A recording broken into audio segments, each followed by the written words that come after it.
When did you realize your parents were bad at parenting? When I was 9, my mother started what she called character-building exercises. She'd wake me at 3 a.m. on random school nights, hand me a flashlight and stopwatch, and tell me I had 15 minutes to find all 5 keys she'd hidden throughout our sprawling house. "The darkness builds focus," she'd say, sipping coffee while I frantically searched, terrified. "Pressure builds excellence." If I found all 5 keys before the timer beeped, I'd get breakfast. If not, she'd pack nothing for my lunch. I became an expert at silently begging food from classmates. My father never intervened. He'd just slip me granola bars when she wasn't looking. "Your mother has unconventional methods," he'd whisper, "but she's preparing you for a harsh world." By 5th grade, I could pick simple locks, lie convincingly about why I was so tired, and steal food without getting caught. The exercises escalated. When I was 11, she started the independence challenges. She'd drop me in unfamiliar parts of the city with $5 and a dead cell phone. "Find your way home before dinner," she'd say, driving away. I once had to walk 7 miles in the rain after spending my $5 on a wrong bus. I developed trench foot that got infected. The school nurse called home when she saw me limping. "He's always been clumsy," my mother told her. "I'll handle it." Her handling it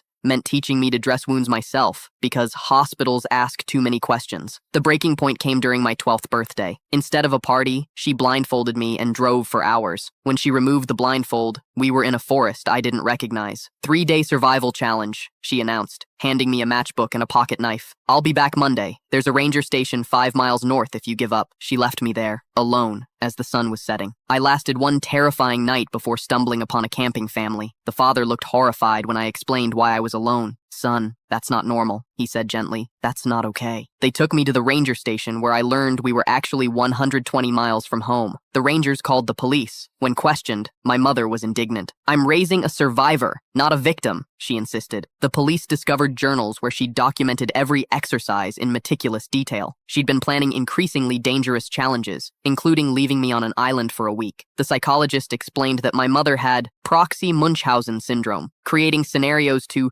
rescue me from to feel important. My father was charged with negligence. I lived with my aunt for 2 years. She cried the first time she saw me make a food stash under my bed. "You don't need to hide food here," she said. "You'll never go hungry as punishment again." I'm 22 now. My mother still sends me survival tips in birthday cards. My father calls monthly to apologize. Last year, I became an emergency response volunteer. The coordinator praised my unusual calmness in crisis situations. Sometimes I still wake up at 3 a.m., heart racing, thinking I hear a stopwatch beeping. My roommate keeps the pantry stocked and visible. That camping family still sends me Christmas cards. The father taught me how to fish properly last summer. "This is how it should have been," he said. I'm studying child psychology now, not to understand my mother, but to recognize children like me. Because the most insidious thing about bad parenting is how long it takes to realize it isn't normal.